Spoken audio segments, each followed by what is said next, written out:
E aí, pessoal, tudo certo? Aqui é o João Paulo mais uma vez. Sejam muito bem-vindas e bem-vindos a mais um IPAcast, o podcast do Grupo de Estudos e Pesquisa Intelectuais e Política nas Américas, da Unesp de Franca. Toda semana, nós vamos até vocês com o melhor da divulgação científica, comentando artigos das principais revistas acadêmicas direto para os melhores streamings. Nesta semana, vamos falar um pouco sobre o Partido Comunista do Uruguai, o PCU, dentro do contexto da Guerra Fria ao longo dos anos 60. Nesse recorte, vamos nos atentar ao período compreendido entre fins da década de 50 e o início da década de 70. Para além, iremos também comentar um pouco sobre o caráter de atuação do partido em suas características pró-soviéticas e sua estratégia política, que pode ser tomada por ambígua ao tentar combinar a via democrática com a via revolucionária de ação. Para melhor entendimento desses acontecimentos, usaremos como base o artigo Comunismo y Democracia en la Guerra Fría Latinoamericana, el caso de PC de Uruguay en los 60, escrito por Jaime Yafé e publicado na edição número 79 da Revista Brasileira de História, em 2018.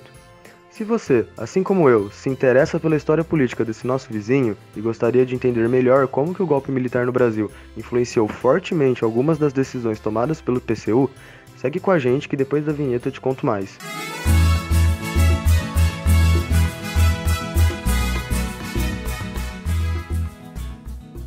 Para começarmos a falar desse assunto, é importante pontuarmos alguns fatos levantados no artigo, para que assim possamos seguir uma lógica dos acontecimentos. Primeiramente, devemos ter em mente que o Partido Comunista Uruguaio se configurava como o mais importante partido de esquerda do país ao momento. Em segundo lugar, outra característica muito interessante é que o PCU manteve-se, como dito no início, com uma postura pró-soviética, principalmente no quesito de estratégias de ação no sentido do avanço do comunismo na América Latina. Em terceiro lugar, desde a declaração programática ocorrida em 1958, estava claro que a concepção estratégica dos comunistas uruguaios girava em torno da ideia de uma dimensão continental da revolução para a América Latina. Em outras palavras, para o PCU, mesmo levando em conta as diversas particularidades de cada nação do continente, a revolução, quando iniciada, acarretaria um efeito contínuo e que se alastraria por todos os países. Seguindo este raciocínio, cada marco político considerado relevante era analisado pelas suas implicações para essa escala continental da revolução, e durante os anos 60 eram ajustadas as estratégias dentro das concepções correntes ao momento, a nível político local de cada partido ou país. De maneira geral, podemos destacar 3 eventos que proporcionaram valiosas lições ao PCU e influenciaram diretamente seu modo de agir. São elas a Revolução Cubana, o golpe de Estado no Brasil e o êxito eleitoral obtido pela esquerda chilena. Todas elas, cada qual em sua particularidade, influenciou mais ou menos para que o partido acreditasse na possibilidade de trilhar o caminho da revolução dentro do quadro das instituições políticas democráticas. Então, vamos começar pelo começo. O processo revolucionário cubano foi o que gerou a percepção de uma possível onda revolucionária no continente, pois, mesmo valorizando a liberdade de ação que os partidos comunistas nacionais gozavam, Arizmendi, líder do PCU, em seu livro Problemas de uma Revolução Continental, não considerava possível que cada partido elaborasse uma teoria revolucionária exclusivamente nacional. Com o decorrer dos anos, mais especificamente em 62, em meio à polêmica sino-soviética sobre o acordo assinado entre a União Soviética e os Estados Unidos para apaziguar a crise dos mísseis, o PCU toma parte ao lado do Partido Soviético, apoiando a tese da viabilidade de uma transição pacífica ao comunismo. Todavia, não descartava a possibilidade da via insurrecional. Para Arizmendi, os revolucionários deveriam estar preparados para passar de uma forma a outra de luta, de acordo com a leitura da situação. Mesmo abertamente alinhado ao Partido Soviético, o PCU não deixou sua autonomia de lado no que diz respeito aos desafios postos pela Revolução Cubana na América Latina. Muito pelo contrário, foi este evento que colocara na agenda da esquerda a questão da luta armada, de maneira muito mais contundente. A via pacífica, mesmo sendo a mais desejável, não se fazia como a mais viável naquele momento. Em 1964, ocorrera logo ao lado do Uruguai o golpe civil-militar brasileiro, apoiado pelas elites políticas e financiado pelo governo dos Estados Unidos. Neste momento, tornava-se claro que, após o fracasso estadunidense em impedir a revolução em Cuba, as elites políticas dos outros países, com o apoio dos Estados Unidos, estavam dispostas a se inclinarem para vias ditatoriais na tentativa de se manterem no poder, o que consequentemente dificultava o avanço pacífico dos processos pretendidos pelo PCU. A partir daí, a mensagem que o líder comunista do Uruguai passou aos seus camaradas, por mais que parecesse ambígua, era clara. Era tempo de se aproveitar todos os espaços jurídicos existentes para atuar com uma esquerda pacífica, ao mesmo tempo que se deveria estar preparado para lutar, pois o inimigo não hesitaria em fazer uso da violência. Entre julho e agosto de 1967, em Havana, houve a Conferência da Organização Latino-Americana de Solidariedade, OLAS. Neste momento, o Partido Comunista Cubano promoveria a luta armada como estratégia principal para a revolução na América Latina, e a via pacífica teria um papel secundário no processo. De certa forma, este posicionamento ia de acordo com as posições estabelecidas pelo PCU em 1955. Porém, tendo em vista seu alinhamento recente com o Partido Soviético, essa posição defendida por Cuba entrava em conflito com o posicionamento da maioria dos partidos comunistas, inclusive colocando Cuba em confronto com a maioria dos comunistas latino-americanos. Mesmo não concordando 100% com o posicionamento cubano, o PCU declara apoio a eles, ao mesmo tempo que realizam um meio de campo na tentativa de apaziguar os ânimos e restaurar a fraternidade entre os comunistas. Além disso, é importante destacar que esse apoio não foi meramente da boca para fora.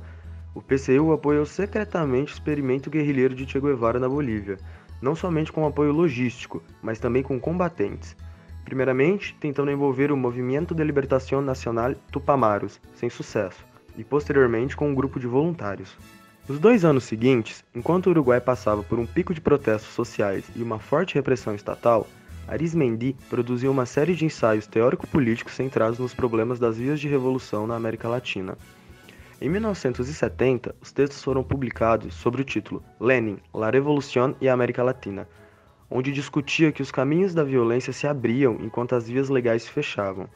É a partir daí que, em meio a ameaças de golpes internos ou invasões do estrangeiro, que setores da esquerda de países como Chile e do próprio Uruguai embarcaram em uma experiência unitária.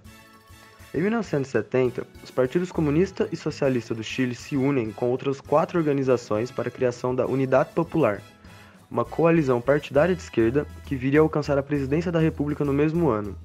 O triunfo eleitoral da esquerda chilena e as reformas levadas adiante pelo governo do socialista Salvador Allende tornaram-se um objeto privilegiado de reflexão para os comunistas do Uruguai. Esse acontecimento no Chile não só se configurava como o primeiro caso em que a esquerda revolucionária alcançava o governo por meio das eleições democráticas, como também oferecia um exemplo concreto da possibilidade de um caminho menos doloroso.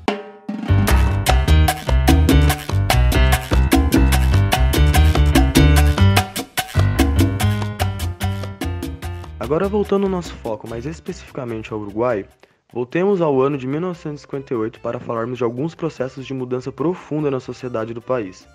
No referido ano, os dirigentes comunistas visualizavam que o modelo econômico-social que permitiu importantes avanços sociais no país durante o pós-guerra estava no seu limite. No mesmo passo, as elites políticas tradicionais já haviam também esgotado sua capacidade de governança e se encontravam seriamente comprometidas com os interesses dos setores oligárquicos. Além disso, a vitória do Partido Nacional, ou Partido Blanco, permitiu maior acesso ao poder por parte de setores mais conservadores da política nacional, que levantavam um discurso fortemente anticomunista e estigmatizadores da esquerda. Junto disso, houveram diversas ações de violência da parte de grupos ultradireitistas contra militantes e locais sede de organizações de esquerda. Esses acontecimentos desafiaram o compromisso do PCU com a legalidade democrática, que ante a passividade policial passaram a tomar precauções, estabelecendo mecanismos e rotinas de autodefesa, além do porte e manejo de armas de fogo.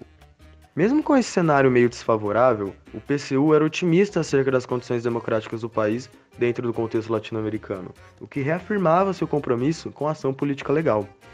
O acontecimento que bagunçou tudo foi, de fato, o golpe militar ocorrido no Brasil, em 64. Cerca de 2 anos após empreender o caminho da construção de uma frente política para disputar as eleições, o Partido Comunista opta pela criação de um aparato militar, que coincide com o momento do golpe no Brasil.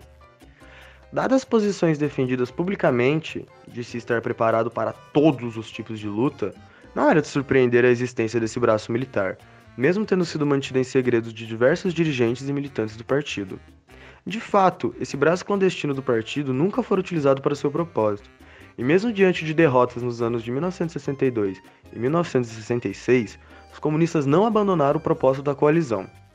Essa aliança, estabelecida em 62 junto de pequenos setores de blancos e colorados que rescindiram de seus partidos, se denominou Frente Izquierda de Libertación, ou FIDEL, em um claro propósito de usar o nome do maior líder revolucionário do momento como meio de angariar mais signatários. 1968 foi um ano que representou um ponto de inflexão muito significativo para o país.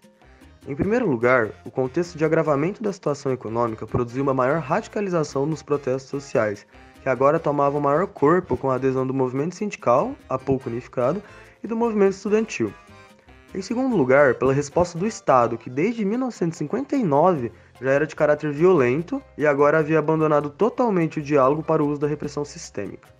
Em terceiro, a entrada em cena de ações de grupos de guerrilha como o MLN Tupamaros e outros grupos que caíram na ilegalidade. Pela ótica do PCU, a esquerda deveria denunciar as violações à legalidade democrática como parte de uma estratégia de acumulação de forças e de desenvolvimento de uma base política necessária para poder mudar as relações de poder. Segundo o autor do artigo, em um contexto de radicalização social e política, o PCU, enquanto preparava em segredo seu próprio aparato armado, se afirmou na defesa da legalidade, no apelo à cautela e à prudência para não contribuir com o agravamento da situação às custas da esquerda política e dos movimentos sociais.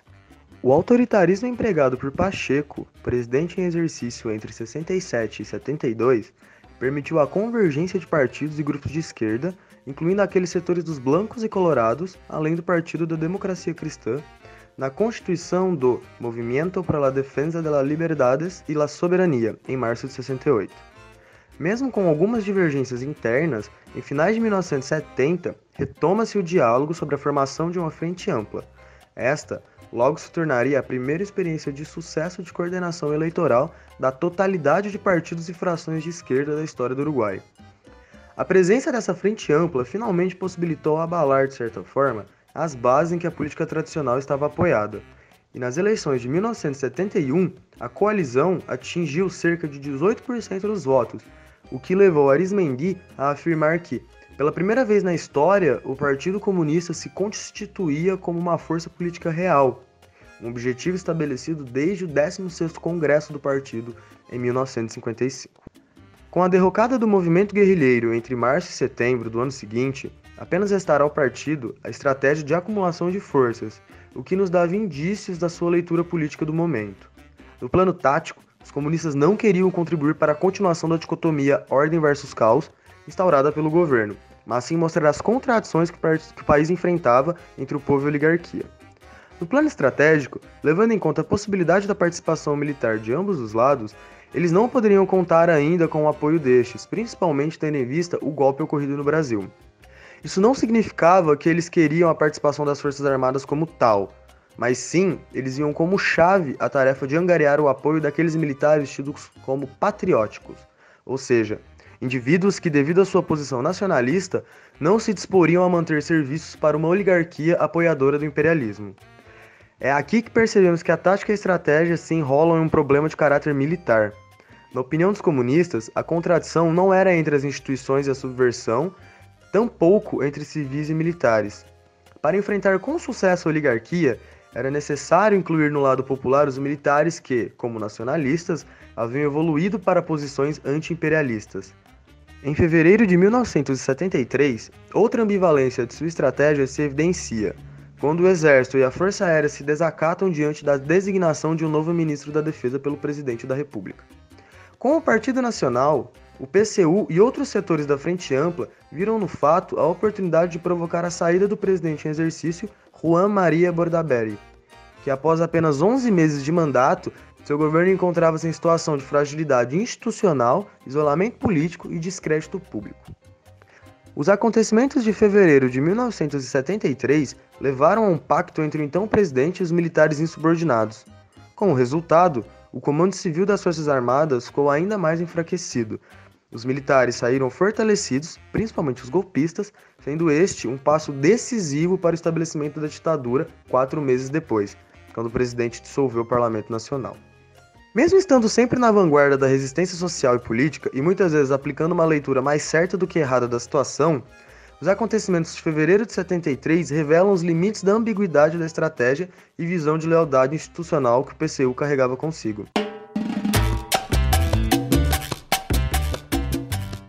E por hoje era isso. Se vocês gostaram do conteúdo, não se esqueçam de compartilhar e comentar em nossas redes. Estamos no Twitter, Instagram e Facebook. É só procurar por IPAUNESP que vocês nos acham. Caso esteja ouvindo no Spotify, não deixe de nos seguir. Lembrando que somos um grupo de pesquisa da Universidade Estadual Paulista, a Unesp de Franca. É a universidade pública contribuindo para levar conhecimento científico e informação com qualidade e de maneira gratuita. Então é isso, é nóis, e até semana que vem.